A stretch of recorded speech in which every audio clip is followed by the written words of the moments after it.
Hello everyone, welcome to trick clubs. Army public school Jodhpur की तरफ से teaching and non teaching staffs की कुछ वैकेंसीज आई हुई है। और ये जो वैकेंसी है कॉन्ट्रैक्ट या एडहॉक बेसिस पे है। तो इसको चेक करने के लिए आप लोग को इस वेबसाइट पे आना होगा apsjodhpur.com। इसको जैसे नीचे यहाँ पे स्क्रॉल कीजिएगा तो आपको एक रिक्रूटमेंट सेक्शन दिख जाएगा। यहाँ पे लेफ्ट साइड में आपको दिख रहा होगा, ये रिक्रूटमेंट सेक्शन है। यहाँ पे आपको रीड मोड पे क्लिक कर दीजिएगा। इसको रीड मोड पे जैसे क्लिक कीजिएगा तो यहाँ पे देखिए 13 तारीख के डेट में ये तीन यहाँ पे डाला गया है। एक एडवर्टीजमेंट है, एक एप्लीकेशन फॉर्म है और दो एप्लीकेशन फॉर्म है। एक जो है प्री प्राइमरी टीचर्स के लिए एप्लीकेशन फॉर्म है और दूसरा एडमिन स्टाफ के लिए एप्लीकेशन फॉर्म है। तो सबसे पहले इसका एडवर्टीजमेंट चेक करते हैं। तो ये देख लीजिए यहाँ पे advertisement, army public school Jodhpur requires on contractual ad hoc या टेम्प्रोरी बेसिस पे। अब यहाँ पे जो वैकेंसीज है आप देख सकते हैं किस किस पोस्ट के लिए है। तो एक नंबर में है प्री प्राइमरी टीचर, सेकंड है activity teacher for pre primary and third है लोअर डिवीज़न क्लर्क की वैकेंसीज है। और यहाँ पे इसको अप्लाई करने में आपको 250 रुपये लगेगा, 250 रुपीज़ लगेगा। उसका आप लोग को डीडी बनवाना पड़ेगा।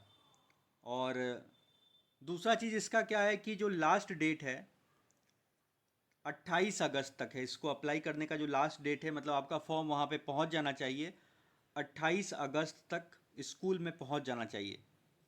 और इसको अप्लाई कैसे करना है, तो सबसे पहले क्या होगा, आपको एक एप्लीकेशन फॉर्म भरना होगा। एप्लीकेशन फॉर्म इसी वेबसाइट पे आपको बता ही दिया अभी। बाकी उस फॉर्म को मैं टेलीग्राम पे भी शेयर कर दूंगा, तो वहाँ से भी एप्लीकेशन फॉर्म आप डाउनलोड कर लीजिएगा। टेलीग्राम का लिंक आपको वीडियो के डिस्क्रिप्शन में मिल जाएगा। तो सबसे पहला काम है एप्लीकेशन फॉर्म आपको फिल कर लेना है। और फॉर्म कैसे भरना है इसके रिगार्डिंग मैं एक वीडियो भी बना रखा हूँ। अगर वो वीडियो भी देखना चाहते हैं तो डिस्क्रिप्शन में उसका लिंक दे दूंगा, तो वो देख सकते हैं आप। फॉर्म भरने के बाद आप लोग को 250 रुपीज़ का एक डीडी बनवाना पड़ेगा कोई भी नेशनलाइज बैंक से। मतलब जो भी एसबीआई हो गया, पीएनबी हो गया, bank of India, bank of Baroda, जो भी जो गवर्नमेंट की जो बैंक है सेंटर, उससे आप बनवा सकते हैं। और डीडी किसके नाम से बनेगा, तो आपको बनाना है principal APS Jodhpur, in favour of principal APS Jodhpur, payable at Jodhpur. और आपका ये कंपलसरी है कि 28 अगस्त तक फॉर्म पहुंच जाना चाहिए। इसके बाद अगर फॉर्म जाएगा तो वो रिजेक्ट करके वापस आपके पास फॉर्म लौटा दिया जाएगा। और डीडी बनवा लीजिएगा। तो डीडी के बैक साइड में आपको ज़रूर मेंशन करना है अपना नेम, और जो भी पोस्ट के लिए अप्लाई कर रहे हैं तो अपना नीचे पीछे नेम लिख दीजिएगा जिस पोस्ट के लिए अप्लाई कर रहे हैं, फादर्स नेम वगैरह ये सब डीडी के बैक साइड में आपको मेंशन कर देना है। इसके अलावा क्या करना है कि आपके जितने भी डॉक्यूमेंट्स हैं वो सबको भी भेजना होगा। और भेजना कहाँ पे है, तो स्कूल के एड्रेस पे भेजना है। जैसे कि एक तो एप्लीकेशन फॉर्म हो गया आपका, डीडी हो गया, और तीसरा चीज़ हो गया आपका जितना भी डॉक्यूमेंट्स है। थर्ड क्या हो गया, डॉक्यूमेंट्स। तो डॉक्यूमेंट्स मतलब कि सेल्फ अटेस्टेड करके, मतलब सेल्फ अटेस्टेड लिख के अपना साइन कर दीजिएगा जीरोक्स पे। और वो सब आपको स्पीड पोस्ट से या कुरियर से आप स्कूल के एड्रेस पे भेज दीजिएगा। अब इसमें जो डॉक्यूमेंट्स होगा तो सारे डॉक्यूमेंट्स आपके लगेंगे, स्टार्टिंग फ्रॉम आपका जैसे 10th का हो गया मार्कशीट, 12 का मार्कशीट हो गया। इसके बाद से आपकी जो भी ग्रेजुएशन की हर एक सेमेस्टर वाइज मार्कशीट हो गया। पोस्ट ग्रेजुएशन अगर कर रखे हैं तो उसका मार्कशीट हो गया, जो भी आपके पास डिग्री है। और बीएड हो गया, बीएड अगर किए हुए हैं, डीएलएड है, जो भी आपके पास है तो वो सब लगा के आपको भेजना पड़ेगा। इसके बाद सीटेट है तो सीटेट का भी लगा दीजिएगा। और आर्मी पब्लिक स्कूल का जो AWES का एग्ज़ाम होता है अगर वो दिए हुए हैं तो उसका भी मार्कशीट का जीरोक्स लगा दीजिएगा। अगर वो एग्ज़ाम नहीं दिए हैं तो वो अप्लाई कर लीजिएगा। कल उसका लास्ट, मतलब 16 तारीख को लास्ट डेट है, परसों लास्ट डेट है वो AWES का फॉर्म भरने का।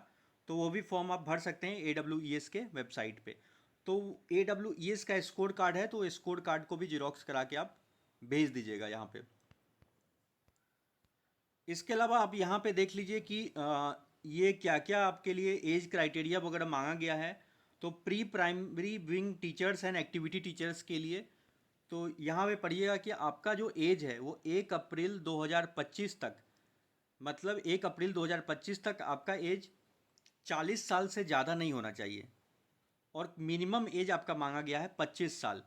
तो कम से कम आप 25 साल के हो और ज़्यादा से ज़्यादा आपका एज 40 साल, मतलब 40 से ज़्यादा नहीं होना चाहिए।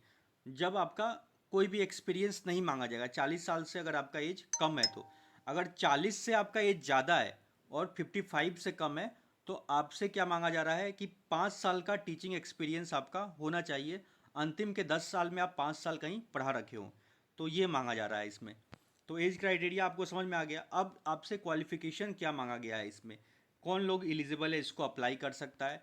तो पहला जो है प्री प्राइमरी टीचर्स के लिए क्या लिखा गया है, पास्ट सीनियर सेकेंडरी, मतलब 12 क्लास आप पास कर रखे हो, 12 पास कर रखे हो, और 12 में आपका 50% नंबर होना कंपलसरी है।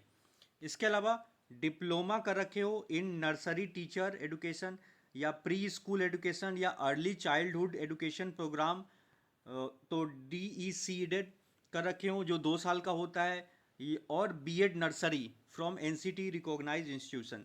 तो आपको ये सब चीज़ें मांगा गया है, इनमें से आपके पास कुछ भी हो। 12 तो कंपलसरी है जिसमें 50%, और बाकी ये सब जो मांगा जा रहा है डिप्लोमा इन नर्सरी या जो, ये सब में से आपके पास कोई सा भी सर्टिफिकेट हो तो आप इसके लिए एलिजिबल है। एक्टिविटी टीचर के लिए क्या मांगा गया है, तो मस्ट हैव क्वालिफाइड ग्रेड 12, मतलब 12वीं 12 क्लास आप पास कर रखे हो, चाहे किसी भी बोर्ड से, CBSE, ICSE, NIOS, state board, किसी से भी आप पास कर रखे हो तो, और आपके 50% नंबर होना चाहिए 12 में। And selection will be subject to suitability based on experience and knowledge as assessed by the selection board. Good communication skill is English is mandatory. तो देखिए APS में आपसे इंग्लिश अच्छा मांगा जाता है, मतलब आप इंटरव्यूअर का इंग्लिश में अच्छे से जवाब दे सके वहाँ पे, और उनके क्वेश्चंस को आप इंटरेक्ट कर सके। तो इंग्लिश का कम्युनिकेशन स्किल्स थोड़ा वो लोग चेक तो करते हैं, बाकी सब्जेक्ट नॉलेज वगैरह तो आपको होना चाहिए। और इसके अलावा administration staff lower division clerk के लिए maximum age of initial employment 45 years age of date of interview, and for ESM the maximum age is, ex serviceman के लिए जो मैक्सिमम एज है वो 55 साल है, और बाकी इसके लिए नॉर्मल जो है एक सर्विसमैन नहीं है उनके लिए 45 ईयर्स है।